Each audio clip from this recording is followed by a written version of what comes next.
સર્વે હરિભક્તોને જય શ્રી સ્વામિનારાયણ। આજના દિનનો વિશેષ મહિમા છે। આજે શ્રીહરિનું લોજ ગામમાં આગમન થયું હતું।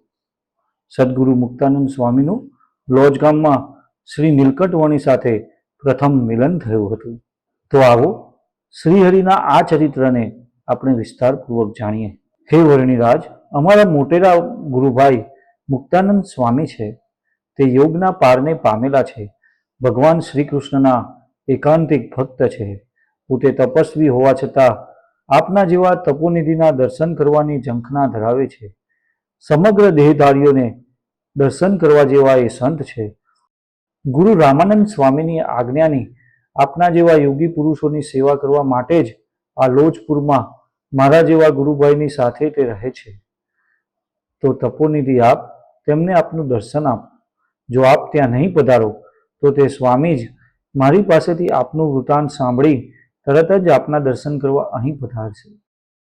સુવ્રત મુનિ કહે છે, હે રાજન, આ પ્રમાણે સુખાનંદ સ્વામીના વચનો સાંભળીને મુક્તાનંદ સ્વામી જેવા યોગી પુરુષના દર્શનને જ તીર્થયાત્રાનું સાચું ફળ જાણી વર્ણિરાજ શ્રીહરિ સુખાનંદ સ્વામીને કહેવા લાગ્યા કે હે મુનિ, વનમાં નવા નવા વૃક્ષો નીચે નિત્ય નિવાસ કરતો હું પૂર કે ગામમાં ક્યારેય પ્રવેશ કરતો નથી।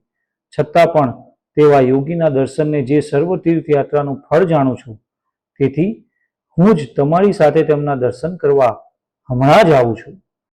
એમ કહી શ્રીહરિ તે જ ક્ષણે ઊભા થયા અને સુખાનંદ સ્વામી અને રામાનંદ સ્વામીના આશ્રમમાં પધાર્યા। તેજસ્વી બ્રહ્મચારીને આવતા જોઈ મુક્તાનંદ સ્વામી વગેરે સંતો તત્કાળ ઊભા થઈ સન્મુખ ગયા। શ્રીહરિએ સંતોને નમસ્કાર કર્યા અને સંતોએ શ્રીહરિને નમસ્કાર કર્યા। ત્યાર પછી સૌ યથાયોગ્ય પોતપોતાના સ્થાને આવીને બેઠા। બિરાજેલા બાળ યોગીના દર્શન કરી સૌ સંતો આશ્ચર્ય પામવા લાગ્યા। આશ્ચર્યકારી મૂર્તિ વર્ણિરાજ, સુવ્રત મુનિ કહે છે, હે રાજન, તપ અને તેજથી દૈદીપ્યમાન મન અને નેત્રોને આનંદ ઉપજાવતા શાંત મૂર્તિ શ્રીહરિના દર્શન કરી મુક્તાનંદ સ્વામી આદિ સંતો અનેક પ્રકારના તર્ક વિતર્ક કરવા લાગ્યા। અરે, આપણે ધરતી પર અનેક તપસ્વીઓ અને યોગીઓને જોયા છે, પરંતુ વર્ણિરાજ જેવા યોગી આ ભૂમંડળમાં અત્યાર સુધી જોયા નથી અને સાંભળ્યા પણ નથી। કારણ કે ક્યાં બ્રહ્મચારી ઉગ્ર તપ અને ક્યાં બાળ ક્રીડાને ઊંચી તેમની અવસ્થા। તેથી આ કોઈ સાધારણ મનુષ્ય તો નથી જ, પરંતુ મનુષ્ય રૂપમાં કોઈ દેવતા હોય તેમ લાગે છે। શું વર્ણિ રૂપે મનુષ્ય કૃતિ ધરનારા સાક્ષાત સૂર્યનારાયણ હશે, અથવા ચંદ્ર શ્વેતદ્વીપ પધામવાસી કોઈ નિરન્ન મુક્ત તો નહીં હોય ને? અથવા મુક્તિમાન તપ સ્વયંમાન નીલકંઠ સ્વરૂપે તો નહીં પધાર્યું હોય ને?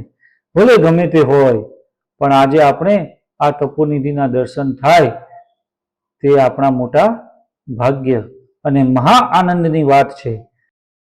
એમની સેવા કરવાથી આપણા ગુરુવર્ય શ્રી રામાનંદ સ્વામી આપણા ઉપર ખૂબ પ્રસન્ન થશે। હે રાજન, આ પ્રમાણે તર્ક વિતર્કની સાથે ચર્ચા કરતા સંતો વર્ણિરાજની સેવા કરવા લાગી ગયા। સ્વયં મુક્તાનંદ સ્વામીએ વર્ણિરાજનું સ્વાગત કરી આતિથ્ય સત્કાર કરાવ્યો અને વર્ણિરાજ પણ આવા હડાહડ કળિયુગમાં પણ તે સંતોને જીતેન્દ્રિય અને સુશીલ સ્વભાવના જાણીને પોતાનો સમાગમ કરવા યોગ્ય છે એમ માનવા લાગ્યા। જય શ્રી સ્વામિનારાયણ।